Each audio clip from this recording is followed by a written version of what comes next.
Hello everyone, welcome back to my channel. और आज का टॉपिक है difference between low tension motor that is LT motor और high tension motor. इस slide में बहुत बेसिक सा डिफरेंस बताया गया है just by physical appearance look, कि अगर आप किसी मोटर को देख रहे हैं तो कैसे आइडेंटिफाई करेंगे कि वो लो टेंशन का है या फिर हाई टेंशन का है। सो लो टेंशन जनरली छोटा रहता है साइज़ में, वोल्टेज रेटिंग कम रहता है। और हाई टेंशन सिंस उसका कैपेसिटी बहुत ज़्यादा रहता है, जहाँ पे बहुत ज़्यादा टॉर्क जनरेशन का ज़रूरत होता है, वहाँ पे हाई टेंशन मोटर यूज़ करते हैं। तो ये बस एक बेसिक स्लाइड है स्टार्ट करने से पहले। आते हैं मेन डिफरेंसेस पे जो मैंने अपने आसपास नोटिस किया है L T and S T Motors को देख के। तो टोटल मैंने 9 डिफरेंसेस ऑब्जर्व किए हैं, तो वो आपके साथ डिस्कस कर रहा हूँ। सबसे पहला voltage rating. Since L T and S T है तो टी इज़ फॉर टेंशन, तो L T Motors 415 volts 430 volts and S T Motors generally 6.6 केवी से ज़्यादा या फिर 3.3 केवी भी हो सकता है। Next second type of stator connection.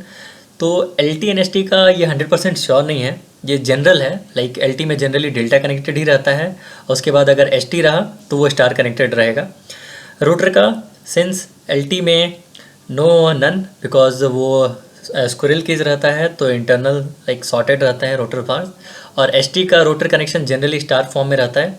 ये सब क्यों होता है तो हम लोग प्रॉपरली डिस्कस करेंगे एक एक पॉइंट को डिटेल में नेक्स्ट स्लाइड्स में। उसके बाद साइज़ का डिफरेंस फॉर सेम रेटिंग, ये पॉइंट ऑब्जर्व करने वाला है। तो एल टी का छोटा रहेगा और एस टी का साइज़ बड़ा रहता है because of insulation difference. Next current range, ये भी for same rating L T में ज़्यादा रहेगा, एस टी में कम रहेगा बिकॉज ऑफ ट्रांसफॉर्मेशन रेशियो, क्योंकि उसमें वोल्टेज ज़्यादा था तो इसमें करंट ज़्यादा रहेगा। Next type of breaker. तो एल टी को कौन सा ब्रेकर से सप्लाई होता है, एस टी को कौन सा ब्रेकर से सप्लाई होता है, तो ये बात करेंगे। नेक्स्ट है कौन से टाइप्स ऑफ मोटर्स यूज़ करते हैं एल टी और एस टी के कनेक्शन में। उसके बाद नेक्स्ट पॉइंट है टाइप्स ऑफ स्टार्टर, कोई एक्सटर्नल स्टार्टिंग सप्लाई या फिर एक्सटर्नल्स कुछ कनेक्ट करते हैं कि हम लोग स्टार्टिंग के समय पे एल टी और एस टी मोटर के केस में, तो वो देखना है 8th पॉइंट पे। और लास्ट पॉइंट है टाइप ऑफ कूलिंग जो हम लोग प्रोवाइड करते हैं L T Motors and S T motor के केस में, वो हमारा 9th एंड लास्ट पॉइंट है। तो इस टोटल 9 पॉइंट्स को हम लोग डिटेल में बात करते हैं अगले स्लाइड से।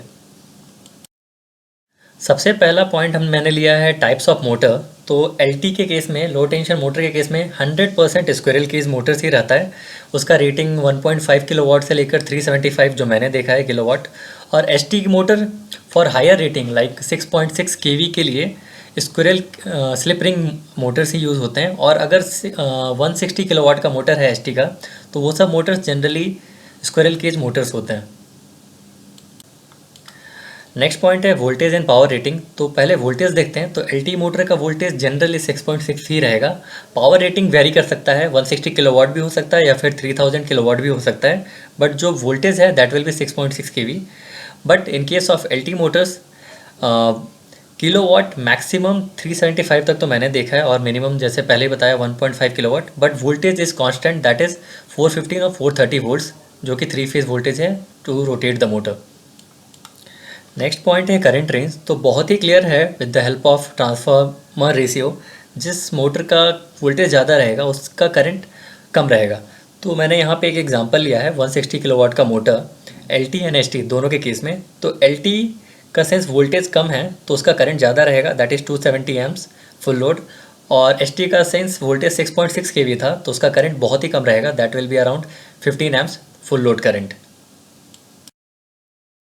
नेक्स्ट पॉइंट है साइज़ का डिफरेंस। तो अगर हमारे सामने एल टी मोटर और S T motor same kilowatt का अगर है तो हम देख के इजीली आइडेंटिफाई कर सकते हैं कि कौन सा मोटर एल टी है, कौन सा मोटर एस टी है। वो इसलिए क्योंकि एल टी का साइज़ एस टी के कंपैरिजन में थोड़ा छोटा रहता है। अब छोटा रहने का रीज़न ये है क्योंकि वोल्टेज रेटिंग ज़्यादा है एस टी मोटर में, तो वहाँ पर हम लोग का जो इंसुलेशन चाहिए between winding to winding and winding to body, तो उस फैक्टर के चलते, उस इंसुलेशन को प्रोवाइड करने के चलते एस टी का size as compare to L T motors थोड़ा ज़्यादा हो जाता है। नेक्स्ट पॉइंट है टाइप ऑफ स्टेटर कनेक्शन। तो ये 100% हार्ड एंड फास्ट रूल नहीं है, ये वेरी हो सकता है as per the application. But general case में एल टी मोटर का जो कनेक्शन है वो मैक्सिमम 90% केसेस में आपको डेल्टा ही मिलेगा। बहुत रेयर केस में स्टार मिल सकता है। And vice versa S T के केस में जो स्टेटर कनेक्शन है वो स्टार फॉर्म में रहेगा, but in case of smaller rating Motors like 160 kilowatt and so ST Motors, तो उस केस में जो कनेक्शन है वो डेल्टा के फॉर्म में रहता है। नेक्स्ट पॉइंट है टाइप ऑफ रोटर कनेक्शन। तो एलटी के केस में कुछ भी कनेक्शन नहीं रिक्वायर्ड होता है because rotor bars internally sorted रहते हैं, बट एसटी के केस में वो भी very high rated Motors like 13-15 kilowatt या फिर 3000 किलोवाट एसटी मोटर्स के केस में जो रोटर कनेक्शन है वो स्लिप रिंग के साथ कनेक्ट होता है with the help of external resistance, but smaller ratings के मोटर्स में वो सेम एज एलटी मोटर्स, तो वहाँ पे भी कोई कनेक्शन ज़रूरत नहीं होता है। नेक्स्ट पॉइंट है type of starter. Since L T motors 100% squirrel cage होते हैं तो they are self starting, but in case of S T motors external resistance provide किया जाता है to maintain the torque at the time of starting. तो at the time of starting that is maximum 30 to 40 seconds तक ही रहता है और वो रोटरी के साथ with the help of slip rings connected रहता है और बाद में बाईपास हो जाता है।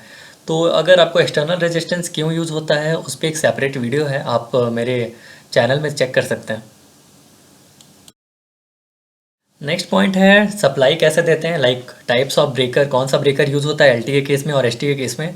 तो एल के केस में सिंस वोल्टेज और पावर लिमिटेड है तो वो मैक्सिमम एम या फिर पावर कॉन्टैक्टर या फिर एट मैक्स आपको AC भी यूज़ करना पड़ेगा सप्लाई देने के लिए। But in case of S T motors 100% vacuum circuit breaker या फिर वैक्यूम कॉन्टैक्टर यूज़ होता है to give the power supply. आते हैं हम लोग अपने नेक्स्ट और लास्ट पॉइंट पे, that is type of cooling. तो एलटी मोटर्स के केस में या फिर जो बहुत कम रेटिंग के एसटी मोटर्स होते हैं तो उनमें IC411 या फिर IC416 type of cooling use होता है। IC411 that is self cooling, जो कि हमारा जो कूलिंग फ़ैन है वो मोटर के साफ्ट के साथ कनेक्टेड रहेगा और जब भी मोटर रन होगा वो कूलिंग फ़ैन रन होकर मोटर के बॉडी को कूल करता है। And IC416 that is external cooling, तो एक्सटर्नल सप्लाई प्रोवाइड किया जाता है टू द कूलिंग फ़ैन, जो कि सेकंड फोटो में दिख रहा है ब्लू वाले फ़ोटो में। तो ये दोनों जो IC411 एंड 416 है वो LT motors and smaller rating ST motors में काम आता है, but in case of higher rating ST motors वहाँ पे IC611 या फिर 616 और 511 that is air to air heat exchanger use होता है to keep the motor cool. So hope आपको डिफरेंसेस पता चला होगा LT एंड ST मोटर्स के बीच में। Thank you so much for watching the video.